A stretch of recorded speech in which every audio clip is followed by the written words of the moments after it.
Hi and welcome to the deep learning from scratch and also welcome to the father Hussain YouTube channel. उम्मीद करता हूँ आप बहुत अच्छे मिजाज में होंगे। प्रीवियस सेशन पे हमने जाना कि सारसा एल्गोरिथम का क्या किरदार है रीइंफोर्समेंट लर्निंग के अंदर। थ्योरेटिकली तमाम चीज़ें हमने डिस्कस की। सेशन के अंदर हम सारसा को प्रैक्टिकल इंप्लीमेंट करके देखेंगे जिम इन्वायरमेंट पे। तो वीडियो को फर्दर स्टार्ट करने से पहले बताता चलूँ कि इससे रिलेटेड प्रीवियसली जितनी वीडियो है वो मेरे यूट्यूब चैनल पर मौजूद है। आप फाद हुसैन CS के ज़रिए से यूट्यूब पर मुझे सर्च कर सकते हो, ठीक है। और उसके बाद आप मेरे यूट्यूब चैनल पर आओगे और यूट्यूब चैनल पर आने के बाद उसके प्लेलिस्ट पे क्लिक कर सकते हो आप, और यहाँ से आकर वो तमाम वीडियोस आप विद ईज़ देख सकते हो जो यहाँ पर मौजूद है। इसके अलावा जो भी कंटेंट रिलेटेड मटेरियल है वो फाद हुसैन CS से गूगल पे भी सर्च करके आप मेरे ब्लॉग पर आ सकते हो, फाद हुसैन CS blogspot.com पर, Fahd Hussain free computer education के नाम से ही है।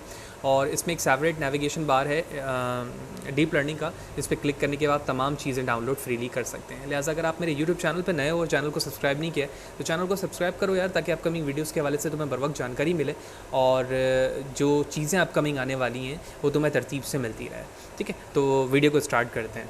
तो सारसा एल्गोरिथम को इम्प्लीमेंट करने से पहले एक और इम्पॉर्टेंट चीज़ बताते चलूँ कि इससे रिलेटेड जो प्रीवियसली वीडियो है जहाँ पर मैंने क्यू लर्निंग को प्रैक्टिकली इम्प्लीमेंट करके दिखाया, तो अगर आपने वो वीडियो सेशन कवर किया हुआ है तो आप बहुत बेहतर तरीके से कोड को समझ सकते हैं। लिहाजा फर्स्ट चंक के अंदर हमने जिम जो टूल किट है रीइंफोर्समेंट लर्निंग का, उसको इम्पोर्ट किया हुआ है। और उसके बाद जिम में मौजूद फ्रोज़न लेक डैश V0 जो हमारा इन्वायरमेंट है उसको मैंने इंपोर्ट किया हुआ है। तो ये दोनों वेबसाइट मैंने ऑलरेडी ओपन कर रखी है और यही चीज़ मैंने क्यू लर्निंग के अंदर भी इस्तेमाल की थी, जो मैं बता चुका हूँ। तो इस वक्त मैं gym.openai.com पे मौजूद हूँ, जो कि जिम के हवाले से बता रही है कि Gym is a tool kit for developing and comparing reinforcement learning algorithm. It support teaching agent everything from walking to playing game like pong और पिन बॉल। तो ये एक टूल किट है जो कि आपको रीइंफोर्समेंट लर्निंग के हवाले से एक एनवायरनमेंट प्रोवाइड करता है, जहाँ पर आप अपने एजेंट को बहुत बेहतर तरीके से लर्न करवा सकते हैं एज लाइक अ गेम। और आप राइट हैंड पे जितनी इमेजेस देख रहे हैं ये in term of the environment है, और इन डिफरेंट इन्वायरमेंट को आप अपने रीइंफोर्समेंट लर्निंग के अंदर इस्तेमाल कर सकते हैं। जबकि उसके बाद जो हमारे पास इन्वायरमेंट था उस इन्वायरमेंट से रिलेटेड वेबसाइट को मैंने जिम पे ही ओपन कर रखा है सेपरेट टैब पर, और इस वेबसाइट पर आकर अब आप तफसीलन जान सकते हैं फ्रोज़न लेक के हवाले से।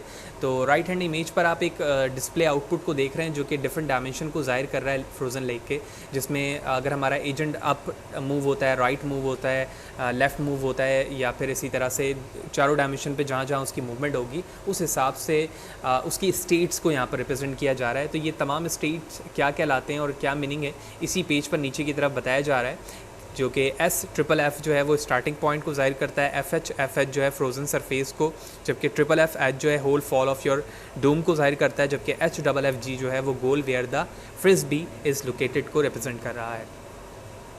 तो कोड पे चलते हैं। तो सबसे पहले हमने इंपॉर्टेंट लाइब्रेरीज़ जिम को इंपोर्ट किया नंपाई के साथ, और उसके बाद हमने इन्वायरमेंट को ENV वेरिएबल पर इंपोर्ट किया। उसके बाद हमारे पास हाइपर पैरामीटर हैं जहाँ पर हमने epsilon, total episodes, maximum steps, alpha और गामा की वैल्यू को यहाँ पर लिखा हुआ है। ये तमाम चीज़ें प्रैक्टिकल और प्रैक्टिस पे डिपेंड करती हैं। आप डिफरेंट वैल्यूज़ में वेरिएशन करके भी अपने मॉडल को बूस्ट कर सकते हैं।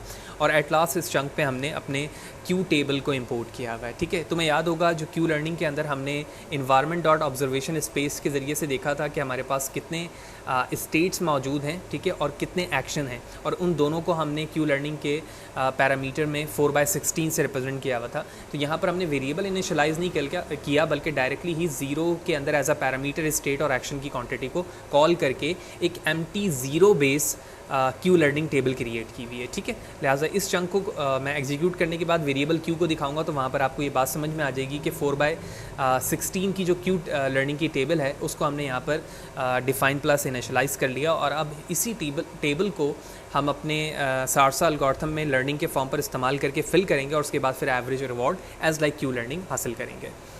तो इम्पॉर्टेंट काम हमारा हो गया, हमने ग्लोबल वेरिएबल को इनिशियलाइज कर दिया और साथ ही साथ क्यू लर्निंग की टेबल जनरेट कर ली एम्प्टी। अब हम बात करते हैं कि नेक्स्ट स्टेज पर हमारा एजेंट क्या वर्किंग परफॉर्म करेगा, और साथ ही साथ लर्निंग जो है वो क्यू टेबल को किस तरह से फिल करेगी। तो सबसे पहले हमने इसके लिए फ़ंक्शन बनाया चूज़ एक्शन के नाम से कि नेक्स्ट एक्शन क्या होगा, और हमने सेम लॉजिक इस्तेमाल की क्यू लर्निंग की, जो कि प्रैक्टिकल इम्प्लीमेंट में मैंने बताया था। तो वहाँ पर यहाँ पर हमने क्या किया, सबसे पहले कहा कि अगर एक्शन 0 है तो चेक करो कि जो यूनिफॉर्म वैल्यू आ रही है रैंडम के ज़रिए से वो एप्सिलॉन से कम है, अगर है तो रैंडम एक्शन क्रिएट कर दो। ठीक है, ये जो है वो रैंडम एक्शन को क्रिएट करने के लिए इस्तेमाल किया जा रहा है। जबकि एल्स के अंदर अगर ऐसा नहीं है, यानी पहली वाली कंडीशन जो है वो फॉल्स हो जाती है, तो तुम क्या करो, नेक्स्ट एक्शन पे जाओ by using argument max method के ज़रिए से, और इन दोनों में से जो भी एक्शन आपको मिलता है वो चूज़ एक्शन के लिए रिटर्न करवा दो। उसके बाद हमने function to learn the Q value, यानी क्यू लर्निंग किस तरह से फंक्शन हमारा लर्न करेगा, उसके लिए अपडेट के नाम से एक फंक्शन बनाया जिसके 5 पैरामीटर मौजूद हैं, state, next state, reward action और फिर नेक्स्ट एक्शन। तो हमने सबसे पहले वेरिएबल प्रेडिक्ट के अंदर क्यू स्टेट एक्शन को यूज़ किया। स्टेट और एक्शन जो है हमारे पास फंक्शन के थ्रू आएगा, और क्यू वो वेरिएबल है जो अभी 4/16 की हमने एम्प्टी बनाई हुई है। उसके बाद टारगेट वेरिएबल के अंदर हमने रिवॉर्ड और गामा दोनों को इस्तेमाल किया नेक्स्ट एक्शन और स्टेट के साथ। और उसके बाद एट लास्ट जो हमारे पास सारसा का जो फार्मूला बनता है क्यू लर्निंग के रिस्पेक्ट से, तो उसमें हमने तमाम वेरिएबल्स को कॉल कर लिया ताकि जो क्यू लर्निंग की टेबल है वो बार बार इस अपडेट फंक्शन के ज़रिए से अपडेट होती रहेगी। ठीक है, as we already know in the theoretical session के हमारे पास जो क्यू लर्निंग है वो ऑफ पॉलिसी है, यानी वो ग्रीडी अप्रोच को इस्तेमाल करता है, जबकि सारसा जो है वो ऑन पॉलिसी है। ठीक है, जो अपने एक्शंस पर बेस करता है नेक्स्ट एक्शन पे जाने के लिए। लिहाजा चूज़ एक्शन नेक्स्ट एक्शन को प्रेडिक्ट करने के लिए इस्तेमाल हो रहा है, जबकि क्यू वैल्यू को लर्न करवाने के लिए हम अपने फंक्शन अपडेट का इस्तेमाल यहाँ पर कर रहे हैं। तो हम इसे एग्जीक्यूट करेंगे और उसके बाद हम क्या करेंगे कि जो डिफरेंट एपिसोड हैं, जो हमारे पास वेरिएबल्स थे in term of the parameter, हम उसे इस्तेमाल करेंगे सारसा एल्गोरिथम के अंदर। ठीक है, और उसके बाद अपने फंक्शन को अपडेट करते हुए डिफरेंट एपिसोड पर देखेंगे कि हमारा जो एजेंट है वो डिफरेंट स्टेट्स में, एज लाइक दिस स्टेट जो कि मैंने यहाँ पर बताया था आपको, दिस, इन तमाम स्टेट्स पर हमारा एक्शन जब अप होता है तो वो ये कहाँ होता है, डाउन होता है तो कहाँ होता है, राइट होता है तो कहाँ होता है, और इसी तरह लेफ़्ट होता है तो ये कहाँ होता है, ये तमाम स्टेट्स हमें यहाँ पर दिखना शुरू हो जाएंगे। लिहाजा इसके लिए सबसे पहले हमने रिवॉर्ड को वेरिएबल 0 इनिशलाइज़ किया। उसके बाद जो टोटल एपिसोड्स हमने वेरिएबल पर बताए हुए हैं पैरामीटर के, वहाँ पर हमने उसी क्वान्टिटी पर अपने लूप को इनिशलाइज़ किया हुआ, यानी total number of the episode पर हमारा फॉर लूप चलता रहेगा। इस लूप के अंदर सबसे पहले हमने टी को 0 किया, उसके बाद जो स्टेट 1 है और एक्शन 1 है जो हमने अपडेट फंक्शन के अंदर एज अ पैरामीटर भी दिया हुआ है, इसको हमने रीसेट किया।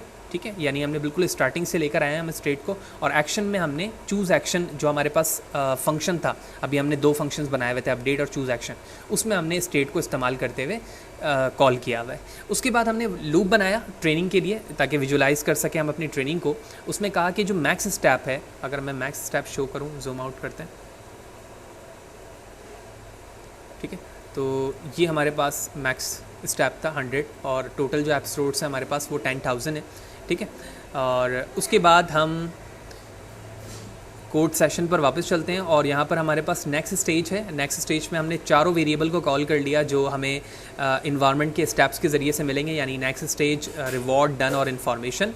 और उसके बाद हम एक्शन 2 को कॉल कर रहे हैं चूज़ एक्शन के ज़रिए से, और एट लास्ट हमने अपने उसी फंक्शन को कॉल किया। तुम्हें याद होगा क्यू लर्निंग के अंदर हमने इस जगह पर अपने फार्मूले को कॉल किया था क्यू लर्निंग के, लेकिन यहाँ पर जो फार्मूला है सारसा का वो हमने अपडेट फंक्शन के अंदर बनाया हुआ है, यानी तमाम स्टेप्स बताए हुए। यही वजह है कि यहाँ पर फंक्शन अपडेट को कॉल किया मैंने, और यहाँ पर वो तमाम पैरामीटर फिल करके बता रहा हूँ जो हमारे हो चुके हैं। नेक्स्ट एक्शन बताया, और उसके बाद हम क्या कर रहे हैं, अपने टी और रिवॉर्ड की वैल्यू को इंक्रीज़ कर रहे हैं ताकि लूप हमारा चलते रहे। ये सारी चीज़ें जब हो जाएंगी, लर्निंग एंड हो जाएगी, तो हमारा लूप क्या हो जाएगा, ब्रेक हो जाएगा। और जैसे ये ब्रेक होगा at the time of the number of which mean according to the total number of the episodes, ये ट्रेनिंग चलेगी, और उस ट्रेनिंग के स्टेजेस पर हमने डिफरेंट एक्शंस के स्टेप्स दिखना शुरू हो जाएंगे। लेट्स सी, तो मैं एग्जीक्यूट करता हूँ, इट्स टेक फ्यू सेकंड्स, और उसमें तमाम स्टेप्स हमें दिखना शुरू हो जाएंगे जो कि नीचे आपको दिख रहे हैं कि लेफ़्ट, राइट, टॉप और बॉटम पे जब ये हमारा एजेंट जा रहा है तो वो किस स्टेज पर रह रहा है अपने गोल स्टेज पर जाने तक के लिए। के different episodes and now it's done. ठीक है, तो अगर मैं बिल्कुल स्टार्टिंग पे लेके जाऊँ आपको,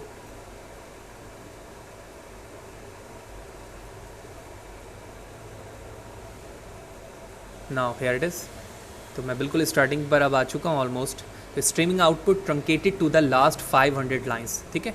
तो सबसे पहले आप देख रहे हो स्टार्ट पे है, लेफ़्ट पे गया, फिर लेफ़्ट पे रहा, तो लेफ़्ट के जितने चारों स्टेजेस थे उसने वो दिखाया, अब के जितने स्टेजेस हैं वो दिखा रहा है। और जब आप अपनी मशीन पे इसको एग्जीक्यूट करोगे तो और भी बेहतर तरीके से तमाम स्टेजेस पर आप देख सकते हो कि आपका जो एजेंट है वो किस तरह से according to the Q table अपने स्टेट्स को एक्शन के रिस्पेक्ट से चेंज कर रहा है।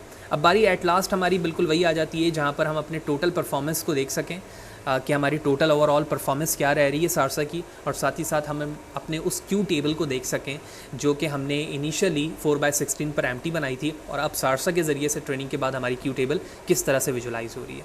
लिहाजा हमने एग्जीक्यूट किया तो सबसे पहले हमें परफॉर्मेंस दिख रही है 0.0001 जो कि काफ़ी छोटी है, और उसके बाद ओवरऑल हमें अपनी क्यू टेबल दिख रही है जो कि हम स्टार्टिंग से बात करते हुए आ रहे थे कि जो हमारे पास ऑन पॉलिसी और ऑफ पॉलिसी है, हम उसी पॉलिसीज़ को पढ़ते हुए या समझते हुए अकॉर्डिंग टू द एल्गोरिथम अपने क्यू टेबल को यूज़ करते हैं ताकि हम अपने रिवॉर्ड को मैक्सिमाइज़ कर सकें और अपने एजेंट को according to the Q learning या सारसा एल्गोरिथम मूव कराते हुए अपने डेस्टिनेशन तक या फाइनल गोल स्टेज तक ले जा सकें।